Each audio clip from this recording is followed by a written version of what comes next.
Why is no one talking about this show? A Killer Paradox. It's a Korean show on Netflix, and I promise I'm not one of these guys who goes to Korea to get a girl cause I'm white. But the show is really good. We started with the family in a living room with their freshly out of the military son, Lee Tung. We then see him at his college lecture. He also has a job at a convenience store, but he wants something more out of life. He loves watching a YouTuber who visits the mountains of Canada, so much so that he bought a painting of the mountain, but he realized he didn't have a hammer because he's like some 21-year-old. He told his boss that he's gonna borrow the hammer that was in the bottom of the drawer. A little later, a drunk man comes in and checks out stuff without paying for them. His friend has to come inside and apologize to Lee Tung. After clocking out, he's walking down an alleyway and he sees that same drunk old man on the side of the alley. As he continues walking, he bumps into the drunk man's friend. Lee told him to help his friend that passed out, but the man says, "Get out of here and go away." Out of annoyance, Lee Tung flips him off the same way the old drunk man did. The man suddenly becomes angry, attacking Lee, slapping, punching Lee to the ground. We then see a flashback of Lee in high school. He used to get beaten up and bullied. On instinct, Lee Tung grabs a hammer that was in his bag and hits the man in the head. Shocked about what he just done, asks the man if he's okay. The man stumbles around and then falls on the ground. Lee Tung just killed someone. When he gets home, he takes a shower and having these PTSD thoughts. And then his friend comes in, drunk from a night out. They talk about their time in high school and about their bullies being successful. It cuts to Detective Young on the scene of the murder. He goes to the same convenience store Lee Tung works at. There's these two guys who come up to the cop and ask for a lighter. Then the detective puts gum in their hair and takes them to the station to teach them a lesson. Detective Young looks at the camera footage from the convenience store. He asks Lee Tung some questions, but right about when Lee Tung was going to confess, Detective Young's partner tells him they found prints and a witness. Apparently, those two drunk guys got in a fight that night, the older man being killed. The detective looks over the footage, and Lee Tung has the best luck in the world. A fly covered Lee Tung taking the hammer out of the drawer. It cuts to a flashback to the guys who were killed. They were friends, you could say. The younger one of the two sleeps with the older man's wife. Lee Tung goes out drinking with his friend. Then on the news when they're eating, something interesting is being broadcasted. The man Lee Tung killed was a murderer. He had a fake identity. He killed and sexually assaulted college kids. When Lee Tung was alone, he had this thought in his head. He killed a killer. He realizes he shouldn't feel bad for this, having a conversation with the guy he killed in his own mind. We cut to Lee Tung at work. A few days after the killing, a weird girl shows up with her dog. It's the same girl that caught him kill the guy in the alley, but she's blind. Well, no, she pretends to be to fool people. She blackmails Lee Tung and is giving her 2 million won. He goes around asking for money from friends and even getting a paycheck in advance. Lee Tung is at her house. She's serving him tea, giving her typical villain speech. She even has Lee Tung's murder weapon wrapped up. She backed him into a corner. He has to give her money every month, and his DNA is in her house, so he can't kill her or anything, or he'll get caught. He thinks his life is ruined. He's lost. He can't do anything. His life is now ruined. So he kills her and then runs out of there. The police show up. All the evidence has been destroyed by the woman's dog. Licked the entire house clean of DNA evidence. But the police find evidence for a different crime. The girls. She killed their parents and buried them in the backyard. Remember those two who asked the detective for the lighter? Yeah, they stab a cop and they try robbing Lee Tung. These hooligans also had a past. They raped a girl in high school. We cut to Lee Tung randomly waking up with dirt on him. He sees a card on his desk. The cop who got stabbed survived and visited the station. Lee Tung got charged for fraud for asking everyone he knew for money. Those hooligans I was just talking about, the girl they raped, game-ended herself. One of the cops visits the father of that girl, who is the suspect of those two being killed. Oh yeah, they died, by the way. And that's why I decided to murder them. Oh, okay. Lee Tung was about to confess to the guy about his crimes, but the guy says he already has a charge and just tells him to meet to the station. Detective Young is suspicious. He knows the father didn't kill those two, but he can't prove it. We cut to the flashback of that night. The father was there to get revenge for his daughter, but he couldn't. He was a coward, and he gets hit by a car.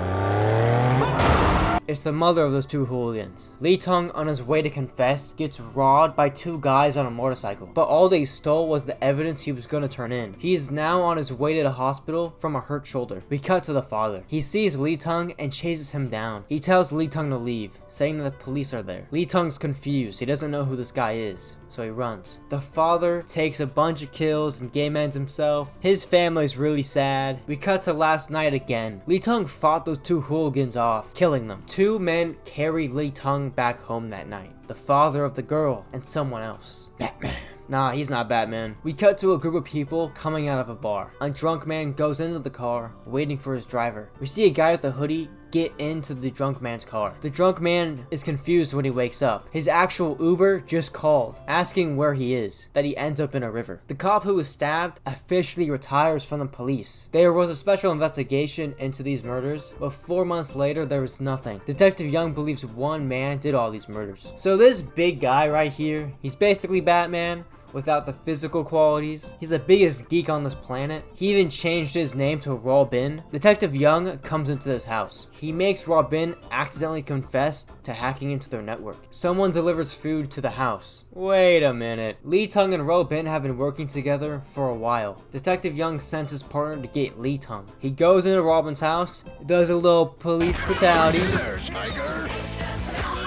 The partner finds the driver, but it's the wrong person. Robin has cameras everywhere in his house, so Detective Young just on camera using excessive force. We get a flashback to 4 months ago. Lee Tong packed his bags, saying to his family that he's gonna go to Canada. But he ends up just being homeless until Robin approaches him, introducing himself, that he's the guy he was in contact with. They go to his secret virgin lair. They talk about Lee Tong helping people. Apparently he has his superpower to know what person to kill. On his first patrol out, he bumps into Prosecutor G. He gets his spider sense, and we see him tied up. Robin tries to find what acts he committed. He finds a video of the man sexually assaulting a woman. Lee Tong stabs him immediately. They both watch him float into the river. Lee Tong does more, taking on bad guys, figuring out how his power works. He even lifts and boxes to help him take them down easier. Detective Young got fired for,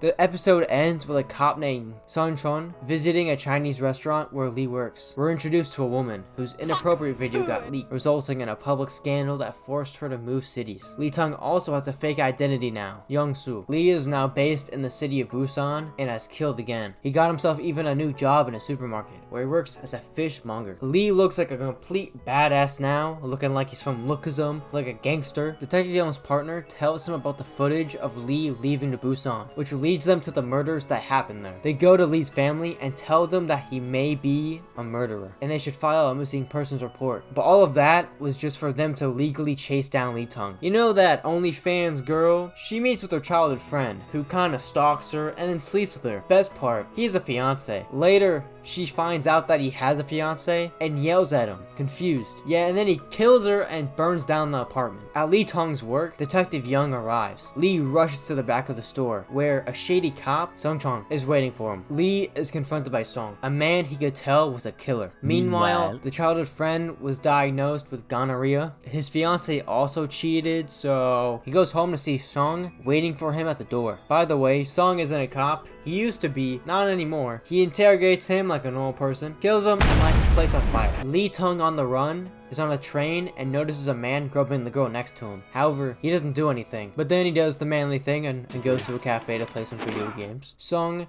surprises Robin in his house. We learn that they used to work together, but Song got way too carried away and just started murdering people for almost no reason. At the internet cafe, Lee's power goes off when a man sits next to him, but just like on the train, he didn't do anything, even though the man was an actual criminal. Robin shows up to the police station, saying he'll only speak to Young. He tells him about Song, saying he did the gas explosion in Busan. While this was happening, Song noticed a couple being rude to a taxi driver, so he confronts them and kills him on the roof. The girl of that couple was a granddaughter of a very wealthy man, and that man sent people after Song.